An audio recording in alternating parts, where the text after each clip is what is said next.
India TV YouTube channel को subscribe करें और बेल आइकन दबाएं।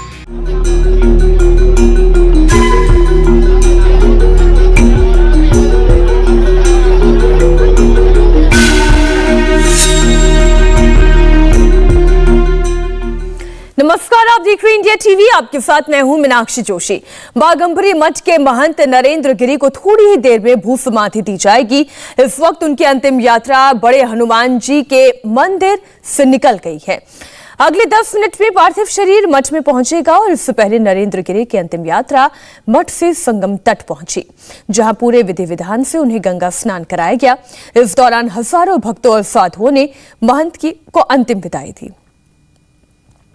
महंत नरेंद्र गिरी की अंतिम यात्रा में तमाम अखाड़ों के महामंडलेश्वर पहुंचे हैं। जूना अखाड़ा के महामंडलेश्वर आत्मानंद सरस्वती भी नासिक से आए हैं। इंडिया टीवी से बात करते हुए महामंडलेश्वर आत्मानंद सरस्वती ने कहा कि उनके शिष्य ने विश्वासघात किया है और इस तरह के आरोपियों को फांसी होनी चाहिए। लगता है सर, जो बातें बताई जा रही हैं, क्या आपको लगता है कोई साजिश हो सकती है इसमें? साजिश हमें लग रहा है अपने शिष्यों से व्यथित थे। वो शिष्य जो थे ये बड़े अच्छे तपस्वी संत थे और वो बहुत प्यार करते थे शिष्य को। जब कुछ चीज़ से ज़्यादा प्यार करो और वही धोखा करे या विश्वासघात करे तो उससे मन व्यथित हो जाता है। आप लोग यहाँ आते रहे होंगे। आनंद गिरी के बारे में जो बातें बताई जा रही हैं, उनका जो व्यक्तित्व था, वो जिस तरीके से लाइफस्टाइल में रहते थे, महंतों वाला संतों वाला कम से कम उनका चीज़ नहीं। ये पहले से हम लोगों को डाउट होता था कि गुरु जी इनके ऊपर क्यों विश्वास कर रहे हैं। स्वामी जी के लिए कभी कभी टोका टोकी होती थी, बैठते थे हम लोग बात में, साथ में भी बैठते थे, लेकिन ये होता था कि इनके ऊपर इतना विश्वास क्यों कर लिए। किसी के ऊपर जल्दी विश्वास नहीं किए, लेकिन इनके ऊपर क्यों विश्वास कर लिए इतना। और वो संतों का हृदय है, उनके कोई बातें होंगी जो सेवा से उनको अपने बस में किए होंगे। सेवा से संत बस में हो जाते हैं, प्रेम के बस में सब हो जाता है। बाद में वो बस में करके विश्वासघात किए लगता है। कुछ स्वामी जी के साथ जिस उद्देश्य से स्वामी जी उन्हें बनाए थे वो अलग रास्ते पे जा रहे थे।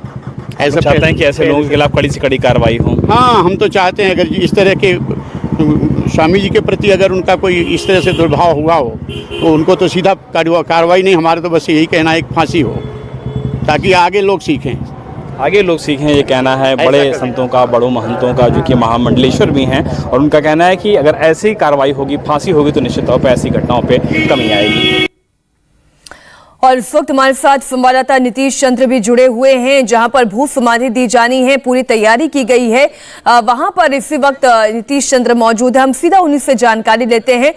नीतीश, वहां क्या व्यवस्थाएं की गई है, क्या तैयारियां की गई हैं? देखिए, तैयारी पूरी हो चुकी है। कुछ ही देर में यहाँ पर पार्थिव शरीर पहुँचेगा और इसलिए ये तैयारियां हैं बिल्कुल पूरी हो गई। हम आपको सीधी तस्वीरें दिखा रहे हैं इस जगह की जहाँ पर समाधि दी जानी है। और आप देखिए यहाँ पर जहाँ पर एक गड्ढा बनाया गया है करीब 12 फीट की गहराई में, वहाँ पर जो शिष्य हैं, श्रद्धालु हैं, वो वहाँ पर पहुँच चुके हैं, तैयारियों को अंतिम रूप दे रहे हैं। नमक के बोरे जो हैं वो कुछ देर पहले से यहाँ लाने शुरू किए गए हैं। जो समाधि की प्रक्रिया होती है उसका एक हिस्सा भी ये होगा। और यहाँ पर आप देखिए अब काफ़ी हलचल बढ़ गई है, काफ़ी शिष्य यहाँ नज़र आ रहे हैं। और अब चूंकि थोड़ी देर में यहाँ पर जब पार्थिव शरीर पहुँचेगा तो फिर आगे की प्रक्रिया होगी। एक तय प्रक्रिया है, जो संत होते हैं, महात्मा हैं, उनकी जो समाधि की प्रक्रिया होती है, एक तय प्रक्रिया होती है, उस प्रक्रिया का पालन किया जाएगा। और इसमें आप जो सामने गड्ढे देख रही हैं उसमें नीचे के हिस्से में भी एक अलग हिस्सा बनाया गया है, तो वो हिस्सा होगा जिसमें उनके शरीर के हिस्से को रखा जाएगा। और फिर उसके बाद नमक के बोरे और फिर मिट्टी और फिर तमाम मंत्रोच्चार, विधि विधान, तो एक प्रक्रियाएं हैं, उन सारी प्रक्रियाओं का पालन होगा। जो नींबू का पेड़ जिसका जिक्र किया था उन्होंने अपने सुसाइड नोट में, बिल्कुल उसका ख्याल रखा गया है। और ठीक उसी जगह पर नीतीश, क्या आप ये बता सकते हैं कि सुसाइड नोट में क्या इस बात का भी जिक्र था कि क्यों उन्होंने इसी जगह पर भू समाधि का निर्णय लिया, या क्यों उनकी ऐसी इच्छा थी? देखिए, सुसाइड नोट में तो ये नहीं लिखा है कि इस जगह को चुनने के पीछे वजह क्या है, लेकिन जो उनके यहाँ शिष्य हैं वो कह रहे हैं कि इस जगह से उनका एक खास लगाव रहा है।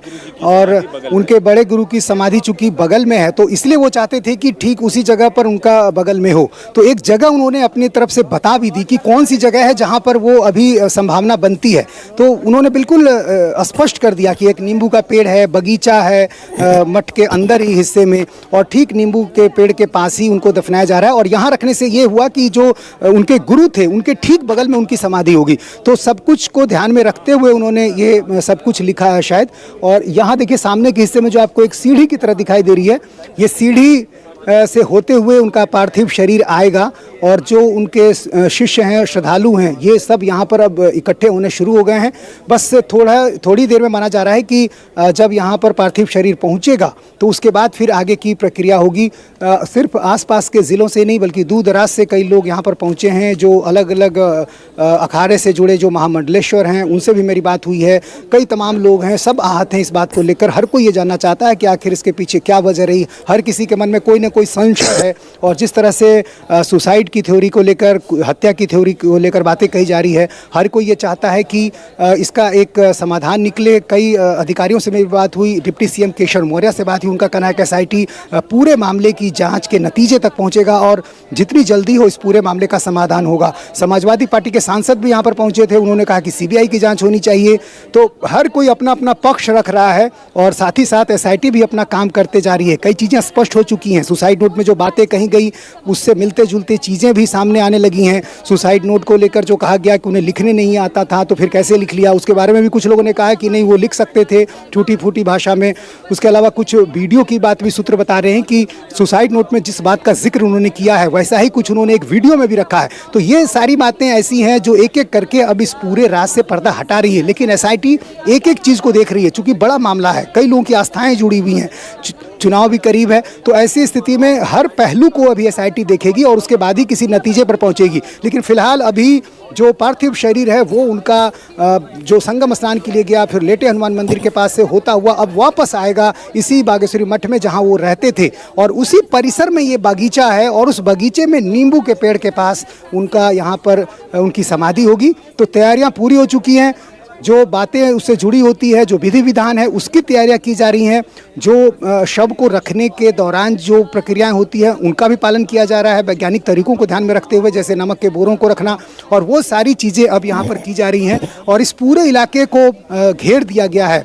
उस अंदर के हिस्से की तरफ किसी को जाने की इजाज़त नहीं है। हम दूसरे हिस्से से आपको तस्वीरें दिखा रहे हैं और आप देखिए ये जितने भी लोग आपको दिखाई दे रहे हैं इसी अखाड़े से जुड़े हुए जो तमाम शिष्य हैं, या प्रयागराज में हो या आसपास के दूसरे इलाकों में जो अखाड़े हैं वहाँ से भी लोग पहुँचे हैं। और हर कोई अब देखिए यहाँ पर एक एक करके तैयारियों को अंतिम रूप दिया जा रहा है। आप देखिए इस सीढ़ी से होते हुए जो चीज़ें पहले से तैयार कर ली जा रही है ताकि जब शव यहाँ पर पहुँचे तो उस समय कोई आपाधापी ना हो, इसलिए पहले से सारी तैयारियाँ कर ली जा रही हैं। जो पूजन सामग्री से जुड़ी चीज़ें हैं वो सब भी अब लाई जा रही हैं। इसके अलावा जो इससे संबंधित मंत्रोच्चार होगा, जो विधि विधान होगा, जो इसके जानकार हैं उनको भी यहाँ पर बुला लिया गया है और वो सारे लोग यहाँ पर एक एक करके उन प्रक्रियाओं को निभाएंगे। और इसमें भी वक्त लगेगा, क्योंकि ऐसा नहीं कि बहुत जल्दी ये सारी चीज़ें हो जाएंगी। एक विधि है, एक प्रक्रिया है और इनके जो गुरु हैं उनकी जो समाधि है उस दौरान जो चीज़ें हुई थी जाहिर है वो सारी चीज़ें दोहराई जाएंगी। और चूँकि उनकी इच्छाएँ जो थी उसका जिक्र उन्होंने कर दिया, उनके शिष्य जो उनको जानने वाले थे उनको उन्होंने वो सारी चीज़ें पहले बताई भी होंगी, तो हो सकता है उनकी इच्छा की इन बातों का ध्यान में रखते हुए शिष्य उन सारी प्रक्रियाओं को यहाँ निभाएंगे। और इसलिए अब यहाँ पर बिल्कुल अंतिम चरण में आप कह सकते हैं कि चीज़ें हो चुकी हैं। और थोड़ी देर में जब यहाँ पर उनका पार्थिव शरीर पहुँचेगा उसके बाद सीधे इसी जगह पर लाया जाएगा। इससे पहले पोस्टमार्टम जब हुआ था तो वहाँ भी रास्ते में जब यहाँ लाया गया था तो यहाँ एक विशेष गाड़ी तैयार की गई थी और उस गाड़ी से यात्रा निकली। यात्रा में सड़क किनारे काफ़ी संख्या में लोग थे, हर कोई आहत था, नम था, सबकी आंखें नम थी, हर कोई हैरान था कि आखिर ये कैसे हो गया, अचानक कैसे हो गया ये। और अब जबकि वो जो यात्रा है वो धीरे धीरे अपने अंतिम मुकाम की तरफ बढ़ रही है, महंत का जो उनकी अंतिम यात्रा है वो अपने मंजिल की तरफ बढ़ रही है। और जाहिर है इसी समाधि में चिरलीन मुद्रा में समर्पित होंगे महंत, जैसा कि उनकी इच्छा थी। तो यहाँ पर प्रशासन भी पूरी तरह से तैयार है, चूँकि काफ़ी संख्या में जो दूसरी जगह से लोग आए हैं उसको ध्यान में रखते हुए पुलिस बल की तैनाती काफ़ी कर दी गई है। और जो आसपास के जो श्रद्धालु हैं वो यहाँ पर आ रहे हैं, यहाँ तक कि सड़कों पर बहुत ज़्यादा भीड़ होगी, इसको ध्यान में रखते हुए स्कूल बंद कर दिए गए। जिला प्रशासन ने यह तय किया कि आज स्कूल को बंद रखा जाए, ऑनलाइन पढ़ाई हो जाएगी। तो हर मुकम्मल तैयारी कर ली गई है और अब उन सारी तैयारियों को मूर्त रूप यहाँ दिया जा रहा है। और आप देखें एक एक करके ये जो नीचे का हिस्सा है, जो सीढ़ी से आने का एक रास्ता बनाया गया है, इसी रास्ते से होकर पार्थिव शरीर भी आएगा और इसी जगह पर अब तमाम जो उनके श्रद्धालु हैं वो यहाँ पर पहुँच गए हैं और ये अब बस थोड़ी देर में यहाँ पर पार्थिव शरीर उनका पहुँचने वाला है। यहाँ कुछ जो श्रद्धालु हैं उनसे मेरी बात हो रही थी, जो कई शिष्य हैं उनके, उनसे मेरी बात हो रही थी। वो सब इस बात का जिक्र कर रहे थे कि जिस तरह से आखिरी दिनों में वो परेशान थे, जिस तरह से आहत थे, जिस तरह की बातें उनके मन में चल रही थी, वो साफ बताता है कि वो बिल्कुल परेशान हो गए थे और इसलिए उन्होंने आखिरी फैसले के तौर पर ये फैसला उठाया। हालांकि किसी को यकीन नहीं होता है कि महंत ऐसा कर सकते हैं, उन्होंने ये फैसला कैसे ले लिया इस पर किसी को यकीन नहीं हो रहा है और इसलिए कई लोग ये भी आशंका जाहिर कर रहे हैं कि ये सुसाइड नहीं हो सकता है। तो हर किसी के मन में अलग अलग सवाल, अलग अलग तरह की शंकाएं और उन सारी शंकाओं का समाधान जाहिर एसआईटी की जांच रिपोर्ट में होगा, जो कि शुरू हो चुकी है उसकी जांच, और इसको लेकर राजनीति भी शुरू हो गई। कल से हम देख रहे हैं बयानबाजी चल रही है। आज भी समाजवादी पार्टी के सांसद से मेरी बात हुई, उन्होंने कहा कि सीबीआई जाँच होनी चाहिए। अखिलेश यादव ने भी कल कई सवाल खड़े कर दिए। तो इन सारे सवालों को देखते हुए हर कोई सतर्क है, चूँकि चुनाव भी करीब है और जाहिर है विपक्ष कोई मौका छोड़ना नहीं चाहता है और यही कारण है कि अब इस पूरे मामले का जो समाधान है बहुत ही फूंक कर और सतर्क तरीके से हर कोई कर रहा है। यहाँ जो तमाम जो श्रद्धालु हैं, अब उनकी संख्या आप देखिए धीरे धीरे बढ़ती जा रही है। कई बड़े बड़े संत हैं यहाँ पर, अलग अलग अखाड़ों से जुड़े जो लोग हैं वो सब यहाँ पर पहुँचे हैं और ये सारे लोग अब यहाँ पर मौजूद हो चुके हैं। पहले कई लोग वापस आ चुके हैं, अंतिम यात्रा में जो गए थे, चूँकि भीड़ बहुत ज़्यादा थी तो कई लोग पहले यहाँ पर उपस्थित हो चुके हैं, ताकि जो समाधि की प्रक्रिया होगी, जो भू समाधि की प्रक्रिया होगी, जो आखिरी दर्शन होगा, जो बिल्कुल आखिरी लम्हा होगा, उस लम्हे को भी लोग देखना चाहते हैं और यही कारण है कि यहाँ पर अब लोग पहुँच चुके हैं। यहाँ कई लोग ऐसे हैं जिनके जो आनंद गिरी को भी बेहतर तरीके से जानते हैं, उनसे भी मेरी बात हुई। उनके मन में भी कई सवाल है कि आनंद गिरी ने आखिर ऐसा क्यों किया, कुछ उनके चरित्र पर सवाल उठा रहे हैं। तो ये सारी बातें, तमाम वो सवाल हैं जो उठाए जा रहे हैं।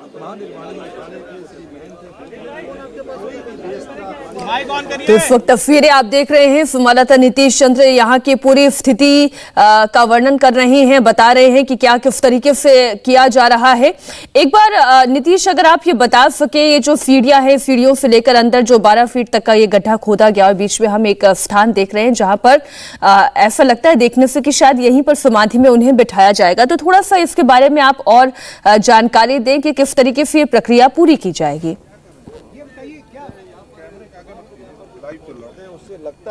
आप देख सकते हैं, अपना सवाल दोहराएंगी नीतीश? जो तस्वीरों में दर्शक देख रहे हैं, ये जो जमीन खोद कर 12 फीट का गहरा खड्डा खोदा गया है, उसके बाद ये सीढ़ियां यहाँ पर बनाई गई हैं और अगर भीतर हम और देखते हैं तो एक चौकोर स्क्वायर से एक ऐसी जगह बनाई गई है जिसे देखकर लगता है जैसे मानो यहाँ पर पार्थिव देह को बैठाया जाएगा, समाधि दी जाएगी। तो थोड़ा सा इसके बारे में और जानकारी दे कि क्या क्या प्रक्रियाएं अभी तक जो आपको पता चल पाई हैं जो अपनाई जाएगी।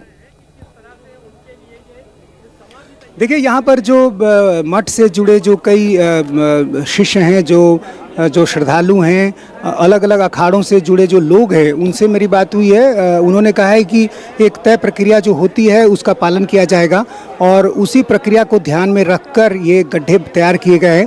और जो संतों की समाधि होती है, जो आम लोगों से कहें कि तमाम जो दूसरे लोग हैं उनसे थोड़ी अलग होती है, उसमें कई जो विधि विधान है वो थोड़े लंबे होते हैं और कई चीज़ों का ध्यान रखा जाता है कि किस दिशा में उनको बिठाया जाएगा, किस तरफ रखा जाएगा, ये सारी चीज़ें ध्यान में रखी गई हैं। और जो गड्ढे यहाँ पर बनाए गए हैं वो भी इसको ध्यान में रख कर तैयार किए गए हैं।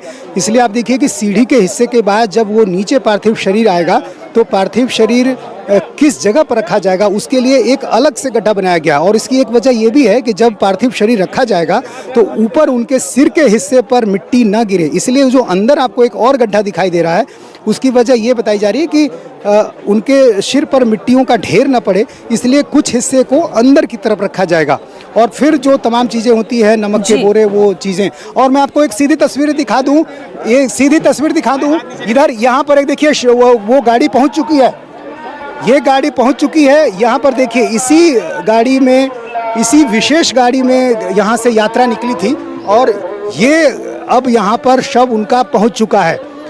यहाँ देखिए परम पूज्य नरेंद्र गिरी महाराज जी की जो अंतिम यात्रा निकली थी संगम स्नान के लिए, वहाँ से होते हुए अलग अलग जगहों से होते हुए ये यहाँ पर पहुँच चुकी है और अब भू समाधि की प्रक्रिया होगी। तो जिस क्षण का इंतजार था सबों को कि आखिर ये समाधि की प्रक्रिया कब शुरू होगी, वो वक्त आ गया। नमस्ते, मैं हूं मीनाक्षी जोशी। वीडियो और खबरों से अपडेट रहने के लिए India TV YouTube channel subscribe करें, बेल आइकन दबाना ना भूलें। जुड़े रहें इंडिया टीवी के साथ।